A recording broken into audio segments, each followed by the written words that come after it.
Okay, what did we do last time? So if f is an L1 function, let's go back to RD. We'll define the Hardy-Littlewood maximal function as the sup over all balls that contain x, 1 over the measure of the ball times the integral of the absolute value of the function over that ball. Okay, so this is supposed to somehow, we're trying to prove something like when you differentiate an integral, you get back to the function. Something like this. And what we proved, did we prove this? Yes, we got as far as proving this theorem. The theorem has 3 parts. Part 1 is that f star is measurable. In fact, it's better than measurable. It's continuous, but we didn't need it. We proved that, but we didn't need and continuous. It's almost everywhere finite, and there is a Chebyshev type inequality for the measure of the space of x for which f star of x is at least alpha. That set has measure at most some absolute constant. We even know what that constant is, but the constant doesn't matter. It's just that it doesn't. It's the over alpha that's important, and something that depends not on anything else. So there's the L1 norm of the original function, the 1 over alpha makes it like Chebyshev, and then 350. Okay, and we proved this theorem, and everyone's happy. There was a nice covering argument, ball covering argument in there that got us that 3 to the d, and some compactness. All right, so now we can prove at least the first version of Lebesgue Differentiation Theorem. I have to write a little bigger with this marker. Differentiation theorem. Oh wait, real quick, why was it finite almost everywhere? Is there like a sentence we can say? I forget how that works now. It's finite almost everywhere because the measure where it's infinite is contained inside all of these. The third part, is it smaller or strictly smaller or equal? It doesn't really matter, but if you're happier with an extra little mark there, I'll put it there. But I think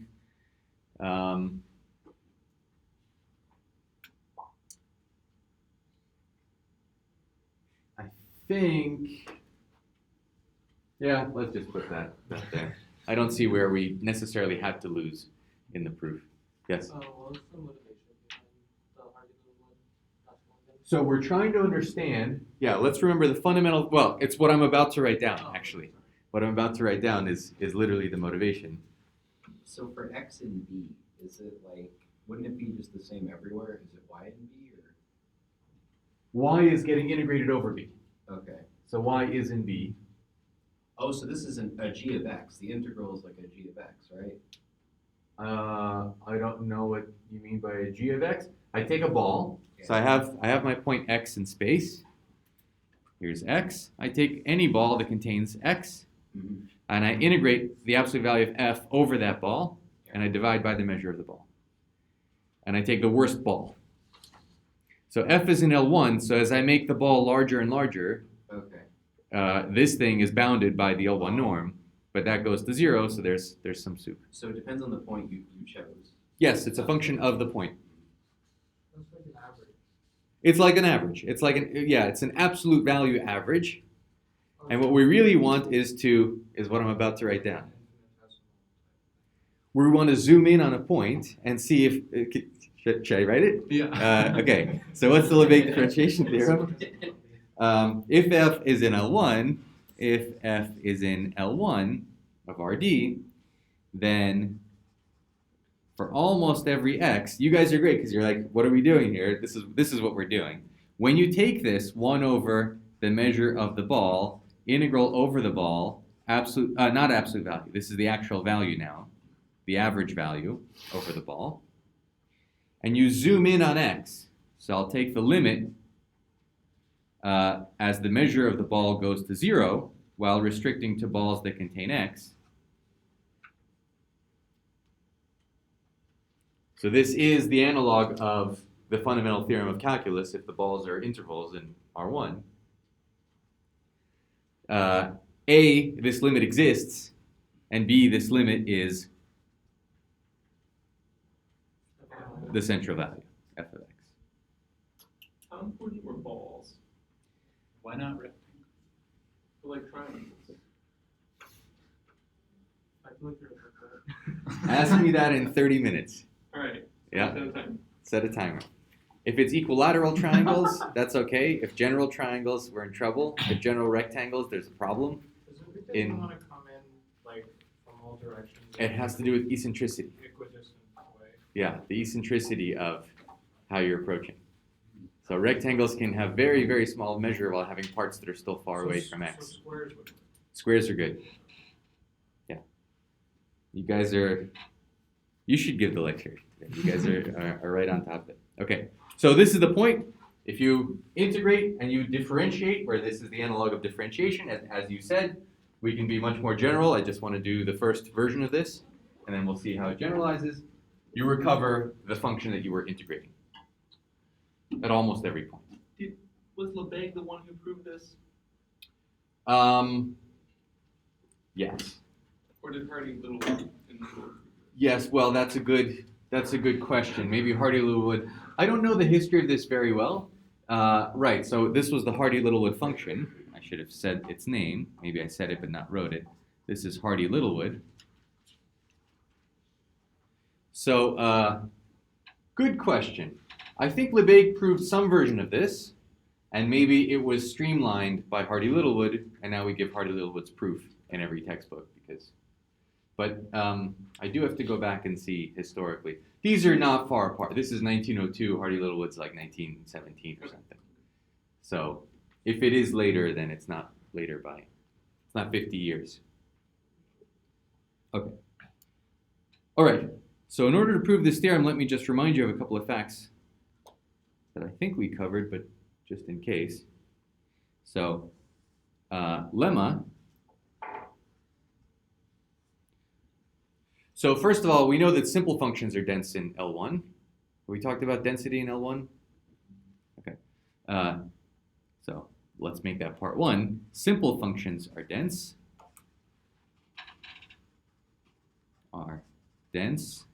In L1.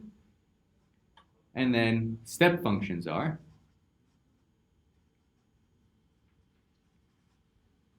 Step functions are dense in L1. And then part 3 is that continuous functions are dense in L1. Closures in the sense of L1 limits. Okay? The proof of part 1, well, if you remember, for any L1 function, for any measurable function, if f measurable, then there exists phi k who have increasing absolute values that are simple, and phi k converges to f pointwise.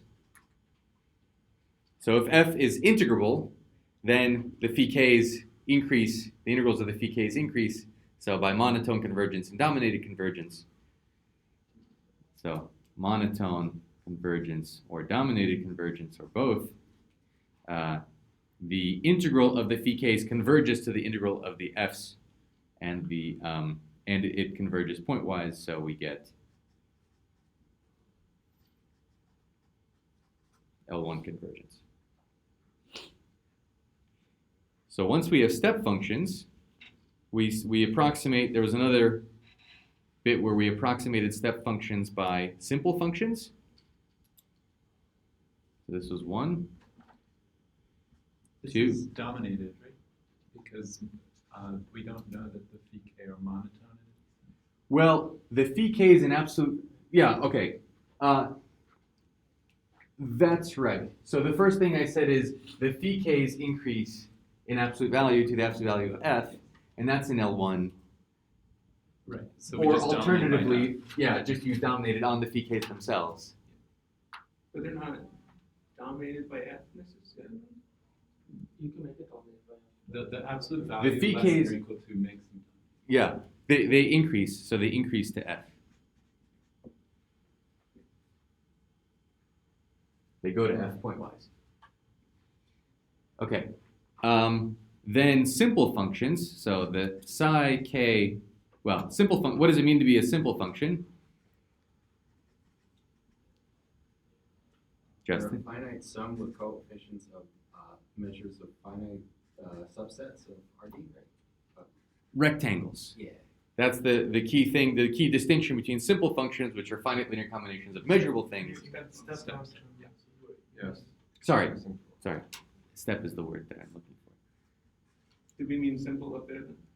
Or, We say both. yeah, okay. Yeah, the first thing is simple. That's what these were. Okay. I just said the wrong word. Simple functions, I'm trying to make a distinction between simple and step. Simple functions are finite linear combinations of just measurable functions. Step functions are finite linear combinations of rectangles. Okay? And again, we constructed a series. So step functions will approximate a simple function, and hence they'll approximate an L1 function. And lastly, continuous functions. So let's say G in continuous functions will approximate a rectangle. Approximate rectangles. A rectangle, because a rectangle, so this is a graph of RD, and here's the indicator function of R, of some rectangle. Here's some rectangle.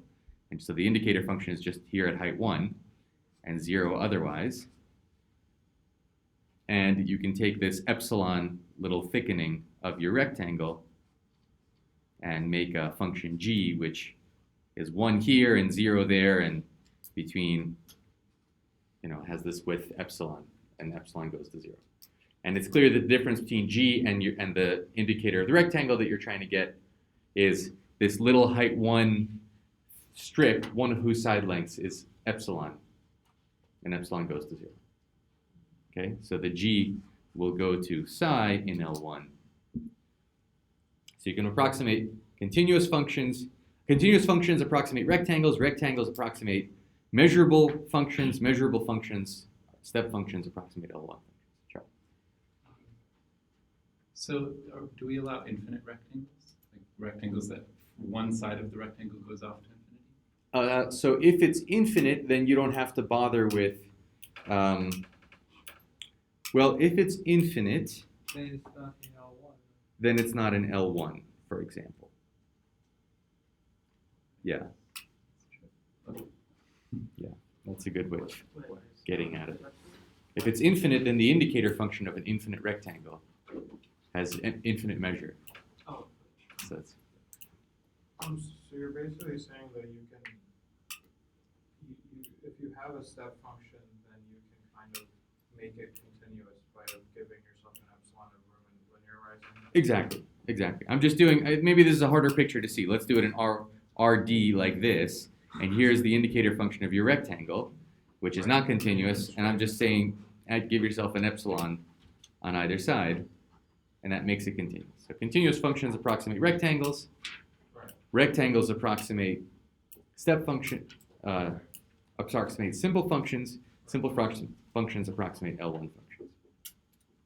Okay. Wait. Step functions and then step functions approximate something. Step functions approximate simple functions, and simple functions approximate L1 functions. So all of that is to say that continuous functions approximate L1 functions.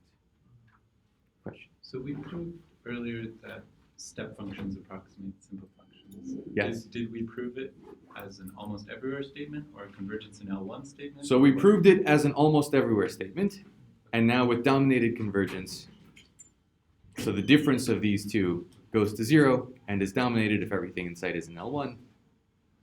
Yeah. Okay. Great. All right. So with that, I want to go back to the statement of the Lebesgue Differentiation Theorem. So can I hide this obvious picture? Okay, good. Nobody's writing. All right. So let's go back to the Lebesgue Differentiation Theorem. So what we want to do is study this difference. So here's what we're going to do. Let's start with, so what do I really want? What I really want, okay, so let's do this. So for any alpha positive, let E sub alpha be the set of X for which this difference not only doesn't converge, but doesn't converge by a factor of alpha. So if I look at the worst collection of balls whose measure is going to 0, all right, you don't need the name of the theorem.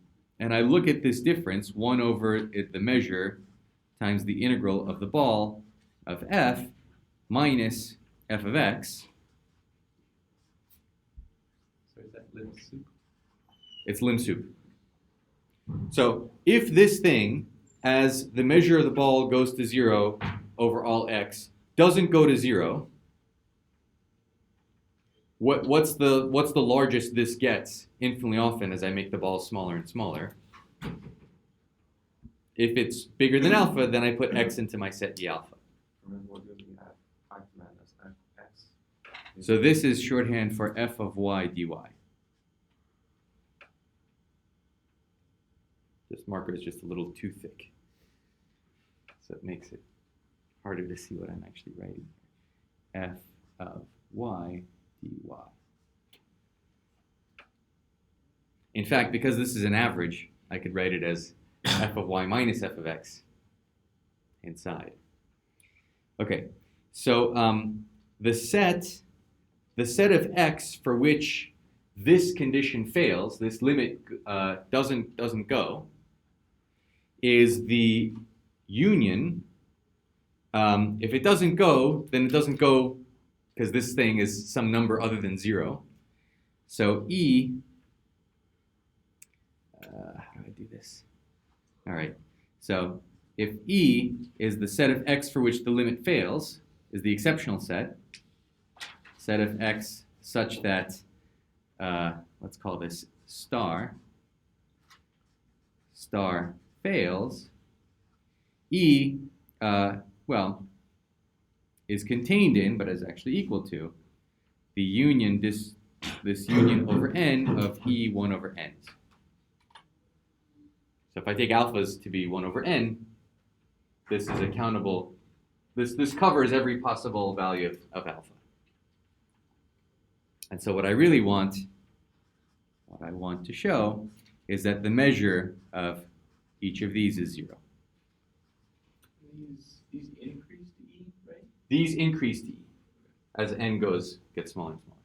Or bigger and bigger. As 1 over n gets smaller and smaller. Do you mind spelling out the lim sup in this case, since it's not a countable collection? That's right. Well, you could take it to be a countable collection. You can say all the balls containing. I mean, this is just saying as I look at all the radii between all balls of radius between 0 and delta, they contain B. I look at the limit. I look at the sup of this, and then I take the limit as delta goes to 0. So what's the worst ball? What's the worst difference you get on a size delta ball? And then take a limit of that as delta goes to 0. Is the integral I don't know, for a complex function, it's like the maximum value of f on can you do something like that? You're suggesting how to prove this? Yeah. Let's do it. Oh, okay. Yep. Let's do it. Okay. So I can do this now, I think. So what we want is to study this set E alpha. So let's fix an epsilon. We want to know that this measure is 0, which we'll prove by showing that it's less than epsilon for every epsilon. It's analysis after all. So you fix your favorite epsilon. And what we just proved is that continuous functions are dense in L1. So there exists a continuous function so that the L1 difference to F is at most epsilon.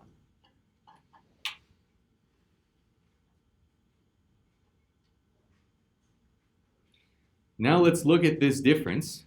So 1 over the measure of a ball, the integral over a ball, f of y dy minus f of x. I'm going to write something silly. I'm going to write the same thing, but I'm going to leave a little bit of room.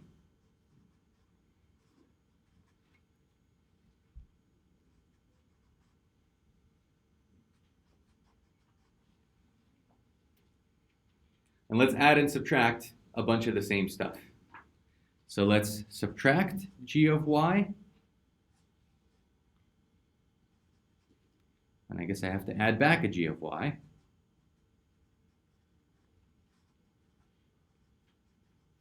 And let me subtract off a g of x. And let me add back in a g of x. And like averaging the measures lets you do that? Because this is just a constant, it's not a function of y. Yeah. So it pulls out, and then I have the measure divided by the measure. It's an average. So it's the same as subtracting just g of x. And now I'll take absolute values and use the triangle inequality.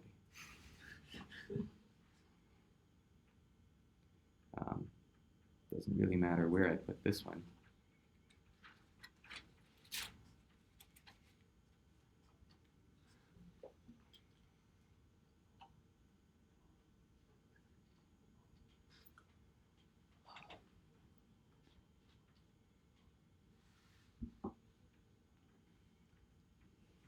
Can you see that?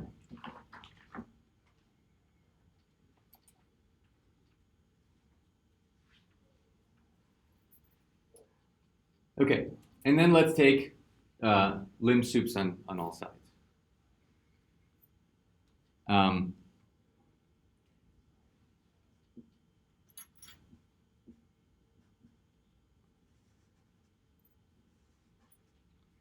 There's no ball here, so there's no point in taking a limb soup on the last one.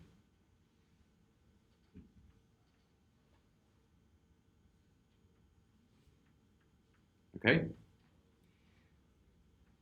Now,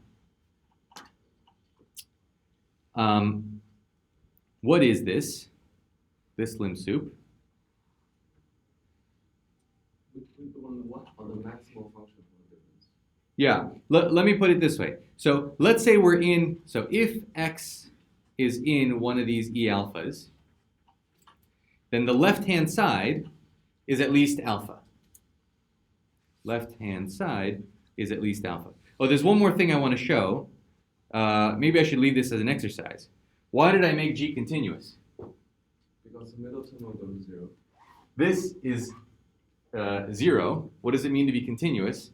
For any epsilon, I can find a sufficiently small ball so that if you're in the ball, this difference is at most epsilon, which means this difference is at most epsilon, and then I integrate over b and divide by b. So those cancel, and this is at most epsilon, and so the limb soup of this is 0. Okay, so this limb soup is literally 0. The last term? The last term I have to deal with, and the first term I have to deal with. The last term has no limb soup because there's no ball. The limb soup is over balls. So if we're in one of these x alphas, then this left-hand side is at least alpha. That can't happen unless at least one of these two terms is at least alpha over 2, which means one term on the right-hand side, or at least one term, at least one term on the right-hand side is at least alpha over 2. If both terms on the right-hand side are at most alpha over 2, then their sum isn't alpha over 2. What this means, so we can express E alpha as being contained inside two sets, F alpha and G alpha, where F alpha is when this gets bad and G alpha is when that gets bad. I guess over 2.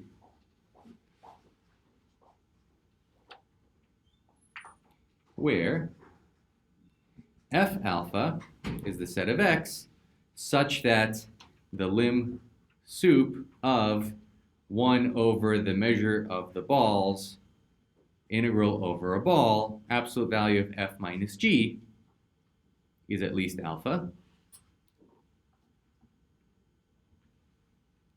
And g alpha is the set of x for which g minus f is at least alpha.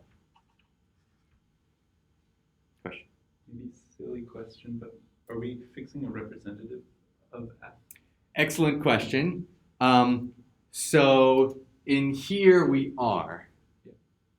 Here we're not because we're integrating. But yes, here we have to fix a representative for alpha. And that will come up in a second in a more fundamental way. Okay, so is everyone clear?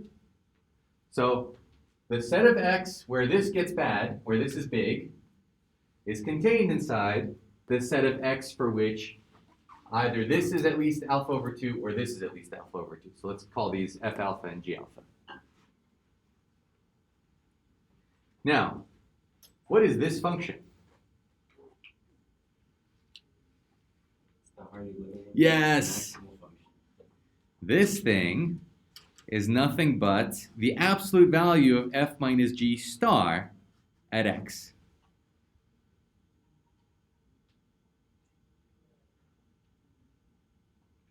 And what we know about Hardy-Littlewood maximal functions, yes, we have an inequality.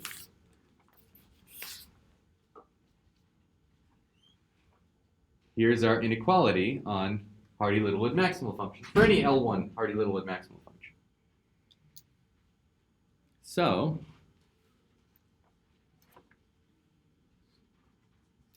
the measure of f alpha is bounded by, let's put an equal sign, some constant. I don't even care what this constant is. There's an over alpha, but that won't make any difference.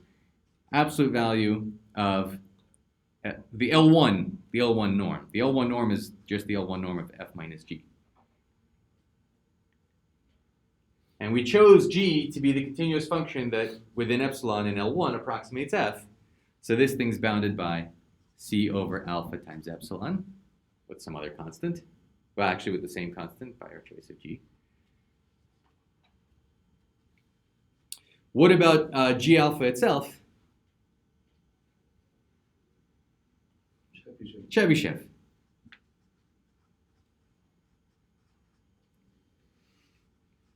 Good old Chebyshev tells us, and I think we had this on a homework or something, we did Chebyshev, tells us that this inequality is again 1 over alpha times the L1 norm.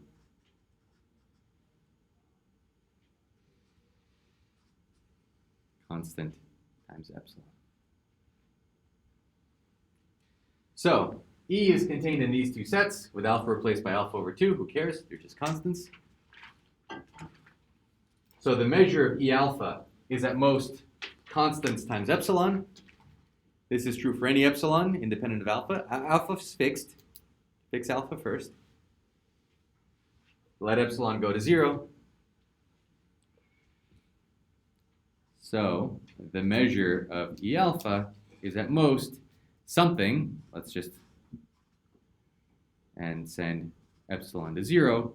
The measure of each of these is 0. And so the measure of their union is 0. Where was that? Did I lose a page? Where's there? Yeah, here it is. Okay, so the measure of each of these E alphas is 0.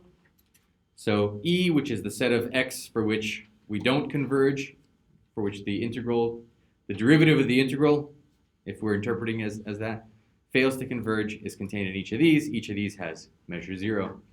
And so we have proved the Lebesgue differentiation theorem.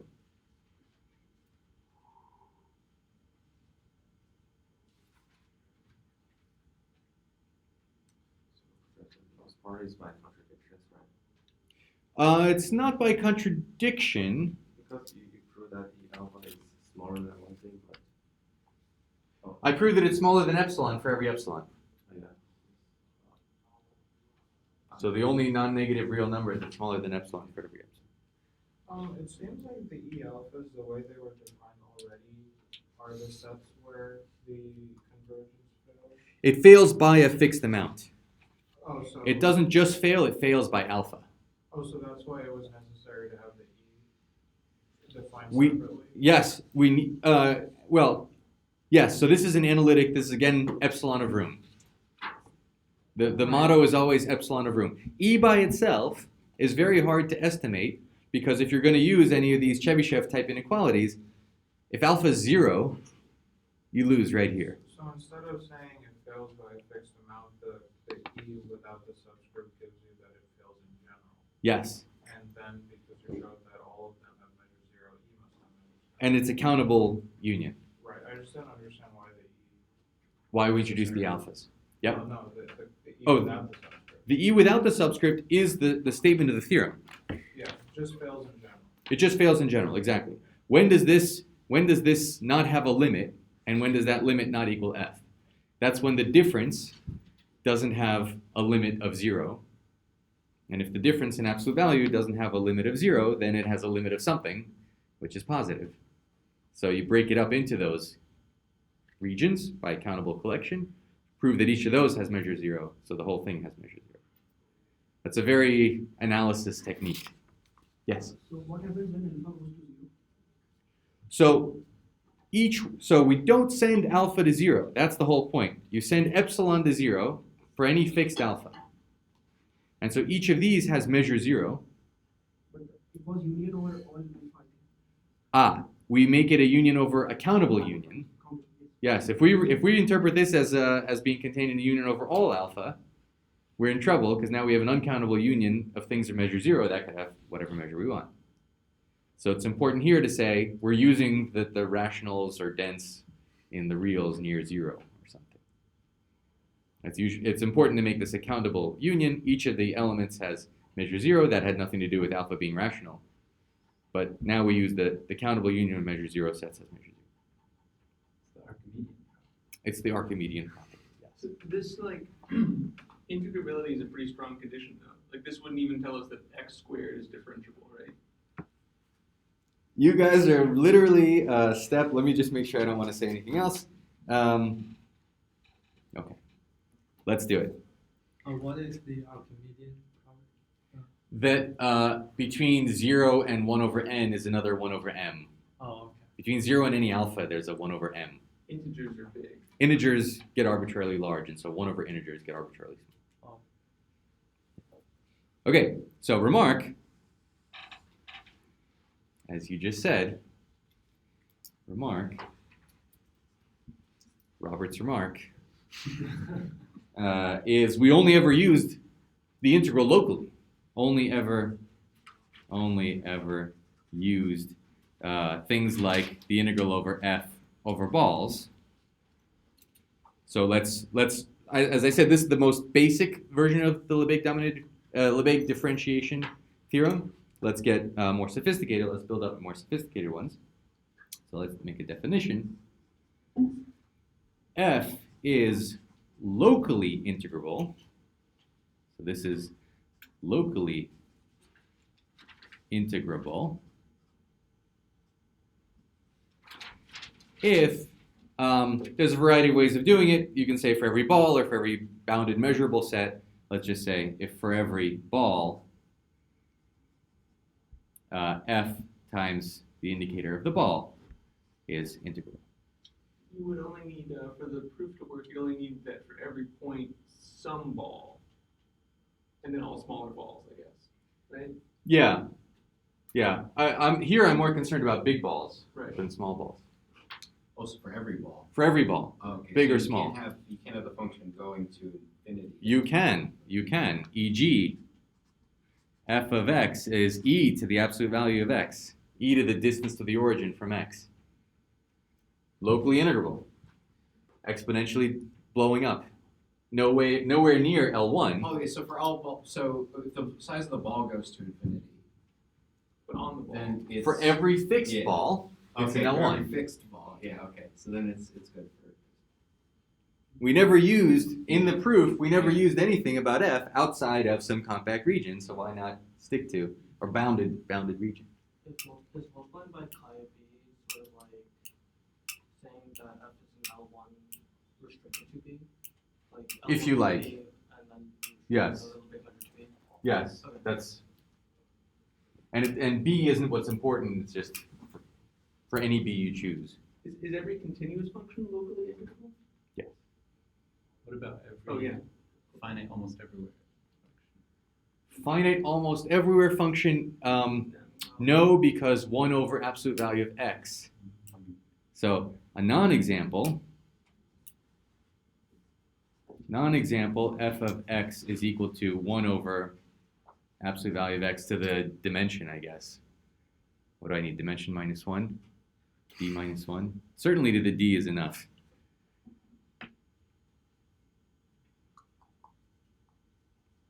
So take d equals 1. 1 over x is not integrable near 0.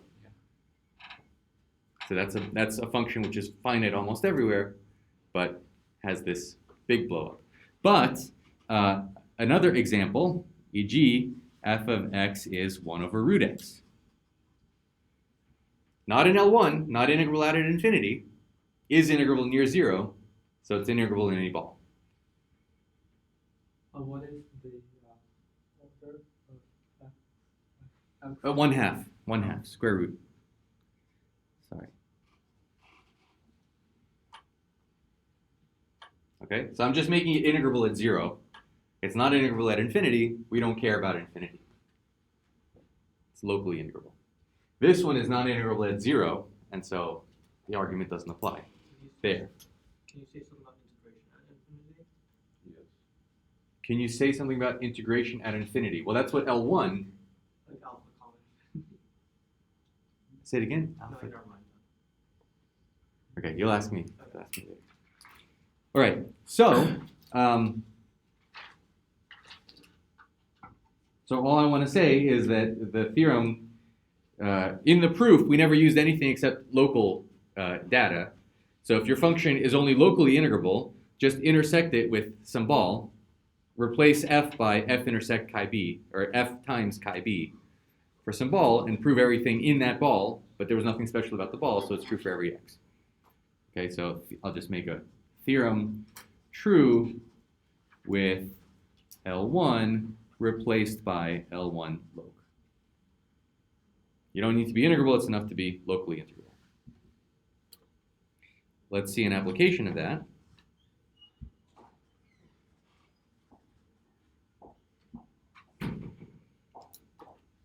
Yeah, so it's funny, in the proof of the Lebesgue Differentiation Theorem,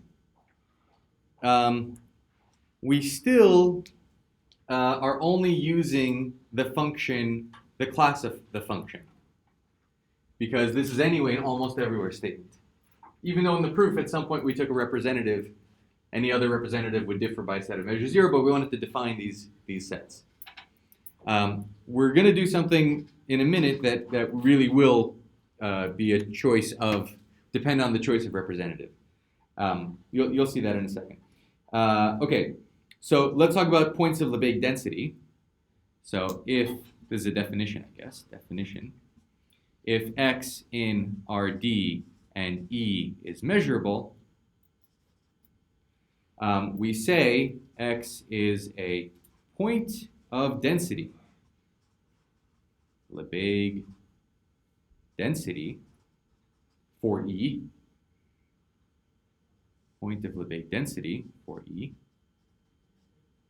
if when you zoom in on x with balls, you cover all of, E covers, let me write it down and then I'll try to say it. When you look at the measure of a ball intersect E divided by the measure of the ball, and you look at the lim sup or lim inf should be the same, we should have a limit, and that limit should be 1. So for example, yes? So for example, think of x being in the interior of E. If E is open at x, then there's a family of balls containing x, they can get arbitrarily small. They don't have to get arbitrarily small. They can just stay where they are, but you can certainly make them smaller and smaller where this intersection is equal to the ball. So the ratio goes to 1. So what you don't want is like, non-example is a little corner of a polynomial where any ball will not pick out a full proportion. Charlie, and then yes. Does the limit always exist? The limit does not always exist. So we say it's a point of Lebesgue density if the lim sup exists and lim inf exists, they always exist, and they're equal, which means the limit exists, and that limit is 1. Yes? So we're gonna start talking about the representative thing, so I wanna understand this. So when you said L1 doesn't actually, you said it doesn't have functions or something? Functions, L1 functions don't have values.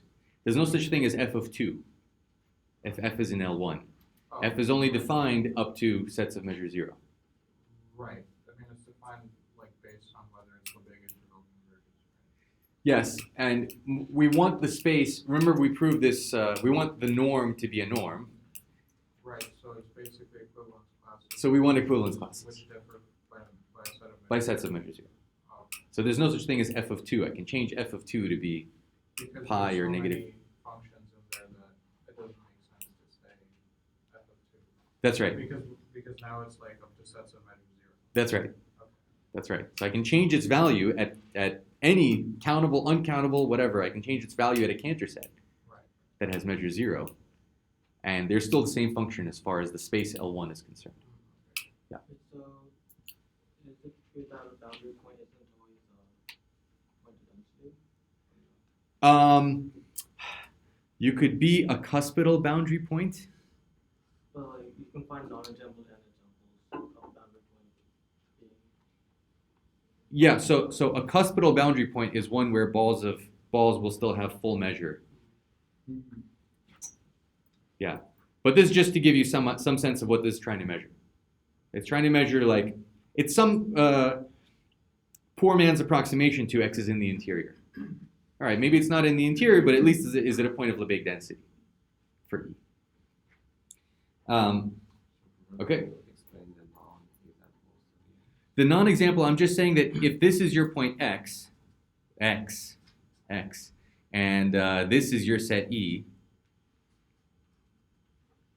then around, I guess it's the opposite of what I drew, but in the neighborhood of x, any ball intersects only a fraction of E, like a quarter of E or something. So this limit doesn't go to 1, the limit is less than 1. So that's a point that's not a point of density for E. If you're in the interior, then the intersection is automatically all of B anyway, once the radius of B is small enough. And it could be, there could be this cuspidal discontinuity in the set and still be a point of density. I think in the non-example, the limit doesn't exist, right? It doesn't have to exist. In this case, I think the limit could be a quarter. Although I never said it's centered at B, Yeah, so now you can take balls that have Yeah. nearly 1 and other balls that have nearly 0 or something. So maybe it doesn't exist. So maybe it doesn't exist. Yeah, but it's certainly not 1, Yeah. and it doesn't exist. So Okay, so it's been 38 minutes. I feel like it's a good time to ask. Are Yes. balls important here?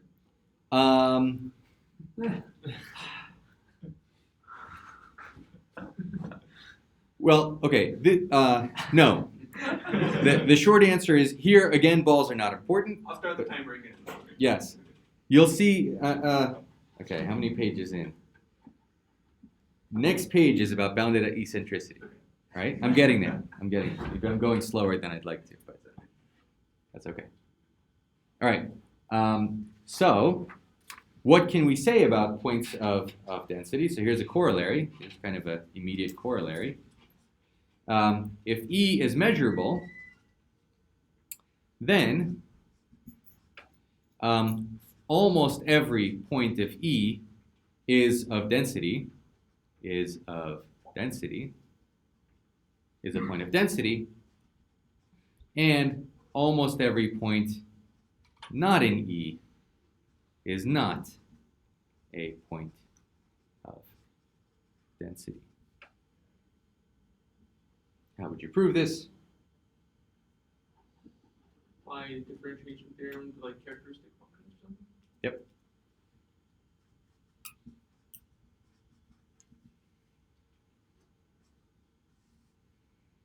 Okay? Because what is the integral of chi of e on a ball? It's that.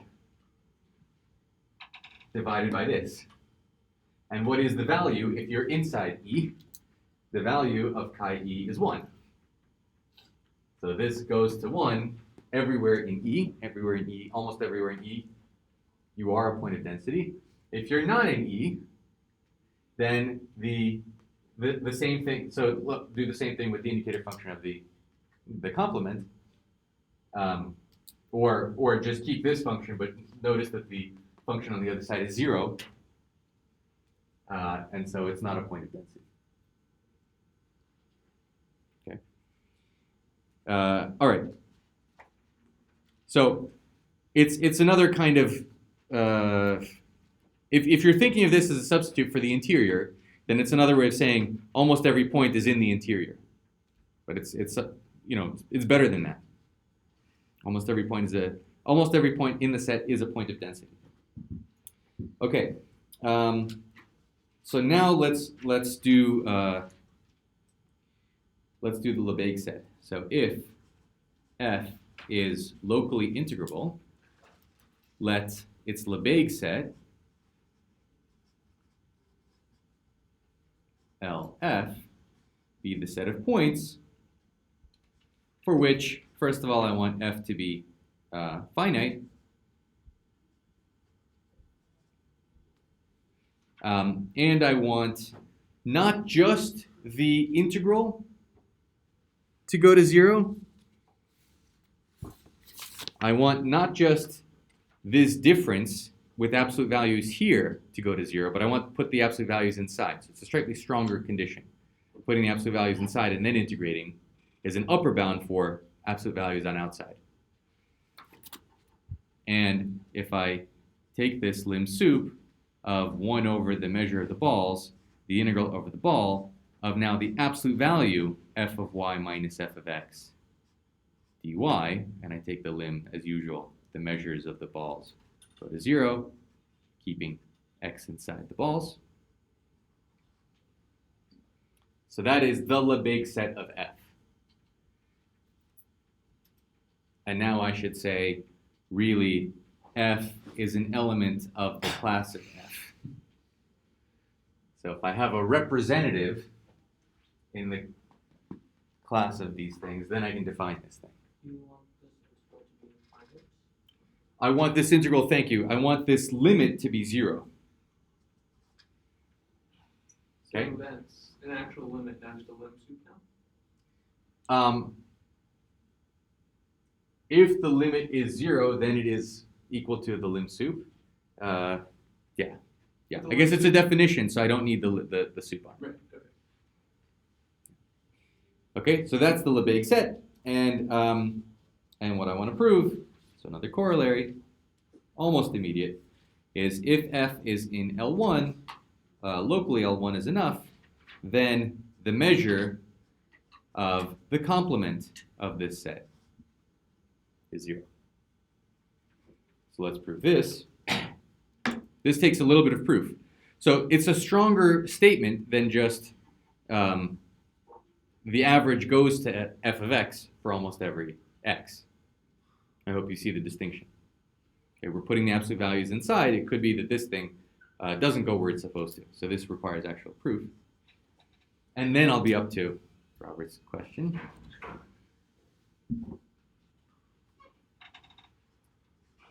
But it's easy enough to prove. So what we'll do is apply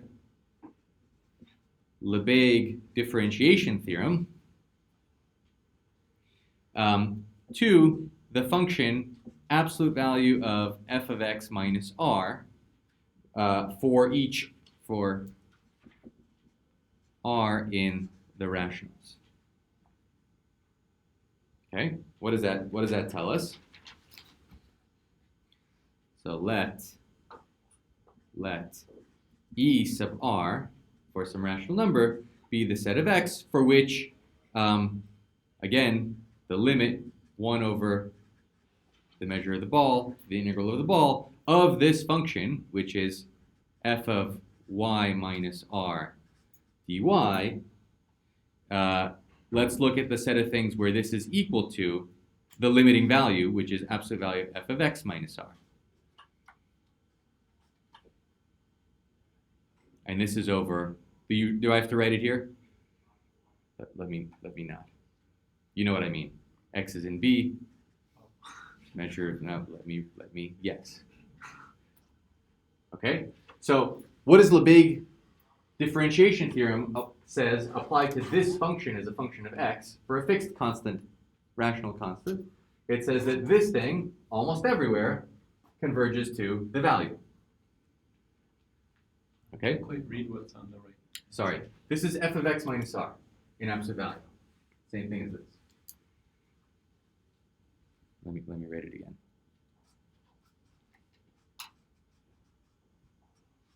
So I made a new function. You gave me a locally integrable function. I made a new function, which is the value of that function minus r with absolute values. Why couldn't we just apply this straight away to like f of y minus f of x? Switch over to rationals r.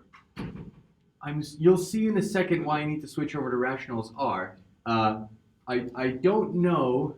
Well, I'm trying to prove that this thing is 0. Right. So I'll have f of x be play the role. R is playing the role of f of x. Yeah. And then I'll use density of the rationals and the countability of the rationals. So the direct application of the Lebesgue differentiation theorem is that this set ER has measures the complement of ER. So this convergence happens almost everywhere. So Lebesgue differentiation theorem says that the measure of ER complement is 0,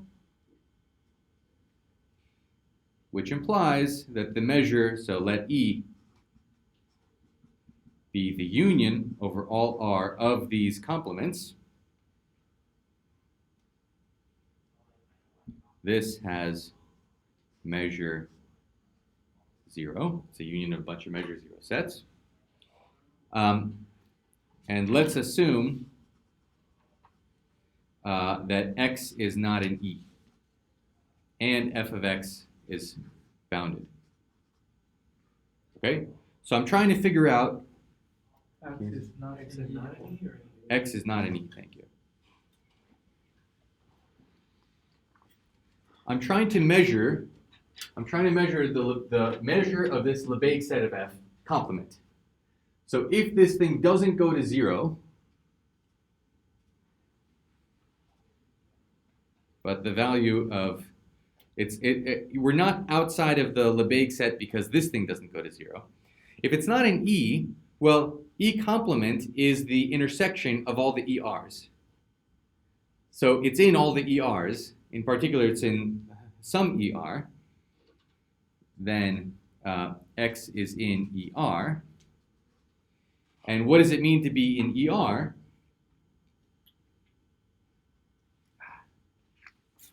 Let me put this to the side for a second. It'll come back. So what does it mean to be in ER? It means that this thing, 1 over the measure of the ball, integral of the ball, f of y minus f of x, dy. Again, I can break this up. I'll insert an r and remove an r. 1 over the measure of the ball, integral over the ball. See, when I'm rushing to answer your question, I think it makes the presentation a little less illustrative. I'm blaming you directly, Robert. Okay, all I did here was I inserted a plus r and a minus r and broke up the integrals. So is this really x in ER implies this, or is this just always true? This is always true, but what I'm about to say, this is just always true. Let's take lim sups. Lim sup there, lim sup here. So what do I want to say? This thing, what am I trying to say? I'm trying to say I'm trying to say that, oh yeah, sorry.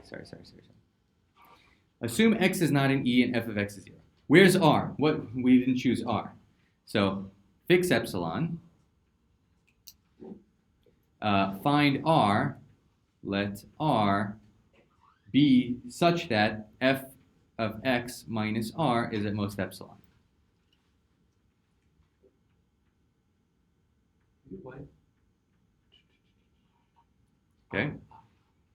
Okay, so I'm just saying f of x is some value, some finite value, so there's a rational number within epsilon of it. If x is not in E, then, and its value is finite, then it's in that ER. So x is in every ER. If x is in, yes, it's in every ER, in particular it's in this ER, the one that's near f of x. So then, this whole thing is bounded, well, this is going to, because we're in ER, this limit is f of x minus ER, and this is f of x minus ER. In other words, this is twice f of x minus ER when we take this lim sup, and that is at most epsilon by what we made R, or twice epsilon or something. Now send epsilon to 0. This lim sup, which had nothing to do with epsilon, is equal to 0. And being equal to 0 means that x is in the Lebesgue set of f. So it's a little turning and weaving to get from, basically you want to remove, let me put up the Lebesgue Differentiation Theorem. To go from the Lebesgue Differentiation Theorem, which is this difference with absolute values on the outside, to the Lebesgue Set, which is the same difference but now with absolute values on the inside, all we're going to do, we don't want to have f of x as a function. Let's replace it by a constant. But what constant? Well, whatever constant we need so that it's close enough, and we can do that with rationals. Okay? So that's what this proof is doing. So you apply the Lebesgue differentiation theorem to this f of x minus r for any r, which will play the role of f of x up here. And once we've stuck that r in, we know that each of the sets, when we stick the r in, these limits will be equal to f of x minus r, except for a set of measure 0. So throw all those sets of measure 0 together. If you're not in that set of measure 0, then you're in LF. In other words, LF is contained in E complement. Sorry. If you're not in this set, so I'm claiming, so this set of course has measure 0, and I'm saying what I'm trying to show is that the complement of the Lebesgue set has measure 0, and it's contained in E. So the reason that we couldn't apply the differentiation theorem Directly. right from the beginning was because x was like being acted on by f. Yes. So X is moving around, Yeah. and we need to remove the movement of f of x by just sticking in an r. So like f could have been sending it to the set of measure 0 where the differentiation theorem fails or something like that. So we started off with rationals instead. Something to get away from the Right. potentially erratic behavior of that, replacing it with constants. But you can do that with at worst epsilon loss. Question? Just to make sure, because there was a step that uses a rational number r to approximate this Yes. up to epsilon. So Yes. I think this pre-assumed that f is real valued at x. Yes. So F is a real valued function. Also, that means I was thinking, because we can take f to be complex value as well. Yes. So, but maybe we can take real part and imagine part. Exactly. You can take the Gaussian rationals. Yeah, Q plus IQ, if you want to do complex value. Yep. Okay. I'm gonna answer your question. I think that's all I wanted to say about that. If everyone's happy. So what this says is that LF complement is contained in E, and this has measure 0, which implies the measure of LF complement is 0, which is what we wanted to prove.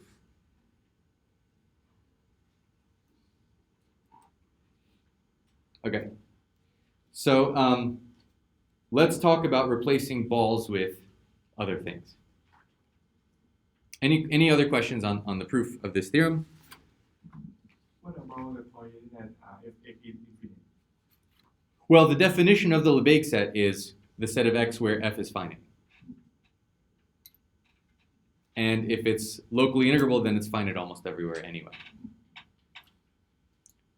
So, one more time, this is a choice of representative, but all of them have complement having measure 0, so any choice still has, so it's still true on the level of the choice, except you can't define this set for the choice. Okay. You can't define this set without making a choice, or it's easier. You probably could do some very convoluted thing. Let's talk about non-ball versions of all of these things. So key property of balls, that's the only property that we're using, key property that's needed, or it's not necessary, sufficient, a sufficient property, is that of bounded eccentricity. The definition, a set U alpha has bounded eccentricity. Some people call this shrinks regularly.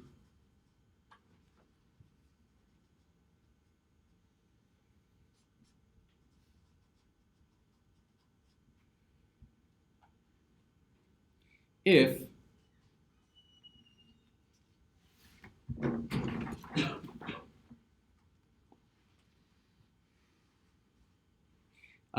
okay, so we have the Lebesgue measure. So it has bounded eccentricity at x, or shrinks regularly at x. These are measurable sets. So this is if the U alpha are all measurable. The indexing set doesn't have to be countable, arbitrary indexing set. I want x to be in the intersection of the U alpha, of course. Each one has to contain x. The measure of the U alphas needs to go to 0, so we're zooming in on x. But there can be awful ways of zooming in on x, like taking, rectangles that stay pretty far away. So that's what we don't want. We're thinking of this as like a family, if these were balls, like a Yes. family of balls centered at x, or containing x, not like all balls. Yeah, it doesn't have to be, they all have to contain x, and their measure has to go to 0, but it doesn't have to be balls. So it's like a fixed family for one point. It's a fixed family for 1 point, yes. So they have bounded eccentricity at x, at the point x. So you said the indexing set doesn't have to be anything special. So what do you mean by M of U alpha tends to 0? As alpha escapes any, okay, let's make the indexing set the reals or something, the positive reals, and as alpha goes to 0. Okay. So another way of interpreting this is that only finitely many of the alpha. For any epsilon, only finitely many higher than. Yeah. Yeah, but doesn't have to be finitely many if the balls are not discretely laid out. So let's make the indexing set over 0, 1 in the reals or something, and then this is as alpha goes to 0, just to normalize notation. Yeah, good point.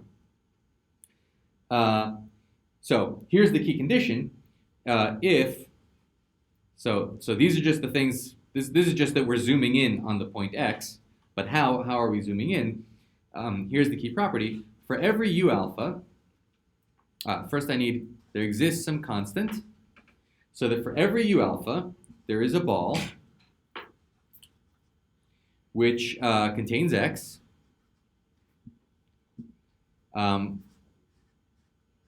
contains not just x, but all of U alpha, and the measure of U alpha, so the measure of U alpha is less than the measure of the ball. I want it to be at least the constant times the measure of the ball. So balls were important. Kind of. This frees up balls to anything with, I mean, it's really what bounded eccentricity. Eccentricity is like how far, right? And the eccentricity of an ellipse is like how bad its minor axis is versus its major axis or something. Yes. So this works in arbitrary metric space? Arbitrary metric space where you can write down a ball. Nothing wrong with this definition. And measure metric space with it. Right, with the Okay. So the thing that this completely fails on is things that become more and more eccentric. So rectangles can zoom in on x while having large diameter, and you won't have this property. And what I'm about to say is actually false for rectangles. So let's slide this up, and now prove the V, what some people call the Lebesgue Differentiation Theorem. We've now worked out all of the kinks. If f is in L1 and u alpha shrinks regularly at x,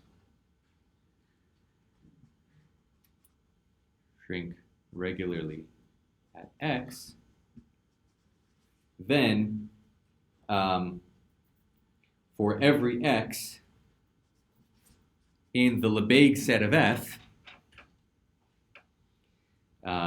the limit of 1 over the measure of u alpha, integral over u alpha, f of y minus, well, let's just say f of, let's just say it like this. And this is now the limit in the same sense as this is the limit, equals f of x.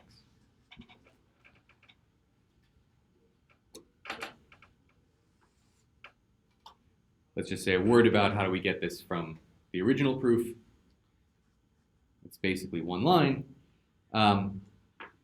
So if x is in the Lebesgue set, then this is true with u alpha replaced by balls, but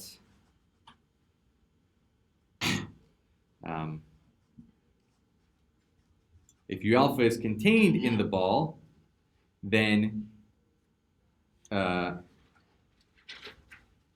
do I want to say this?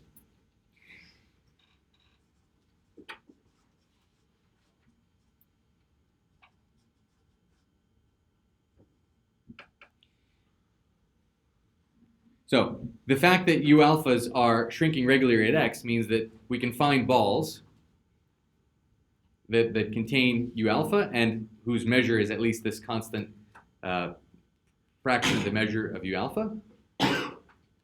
But let's look at this thing, 1 over the measure of u alpha, integral over u alpha of this difference. Yeah, this is what I want to say. I don't know why I wrote it this way. This is bounded by, so I can increase this integral by replacing u alpha by the ball. That only makes things bigger.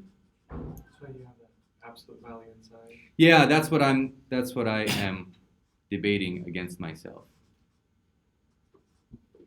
Let's do the stronger version. I don't know why I didn't state the stronger version. Let's do the stronger version. So we know since x is in LF, which by the way has full measure, the complement of LF has measure 0 in the Lebesgue set of F. We know that this is true for balls. Now let's look at u alpha. We know that u alpha is contained in a ball, and its measure is at least a constant times the measure of the ball, which means 1 over its measure is at most 1 over the constant times the measure of the ball. And this goes to 0. Can you scroll? And this goes to 0. Without the constant. Why did we go back to letting f be globally in L1? Thanks. Okay, so here's the strongest form of the theorem. If you have a locally integrable function and any family that shrinks regularly, okay, we're using balls in the definition of shrinking regularly, but now you have much more room, and you really need this bounded eccentricity because This statement will fail for rectangles. I spared you that problem, but maybe I shouldn't have, because it's a good problem. It's not that hard. Then for every point in this Lebesgue set, which we've identified now, which is stronger than saying almost every, we know exactly where. I mean, it's kind of begging the question because this is the set of things where this fails for balls, but never mind. Then for every x in the Lebesgue set of F, this difference when you replace balls by this family has limit which is 0. Okay. Do we have time for some more stuff?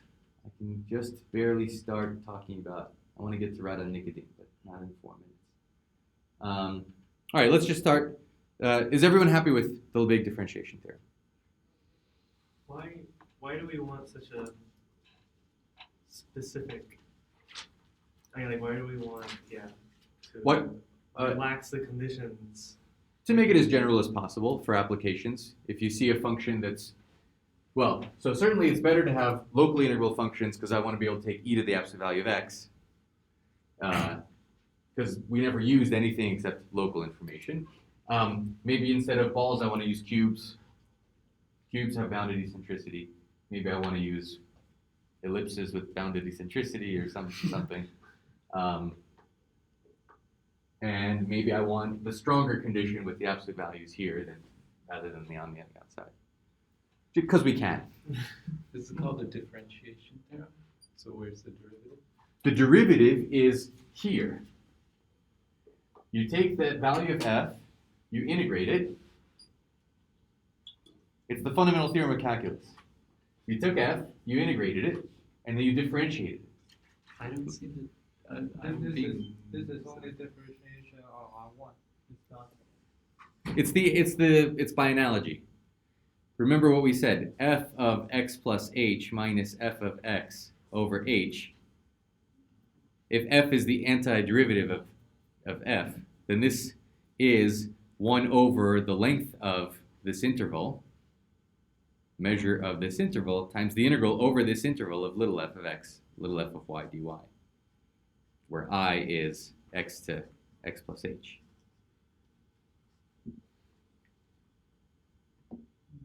So I want to know that this converges to f of x. So that's the fundamental theorem of calculus in this form. So we just skip the capital F step and go straight. We skipped the capital F and went straight to what the derivative would look like. Yes. So this is the analog of differentiation at x. And do we actually get f of x in the derivative in this stronger form?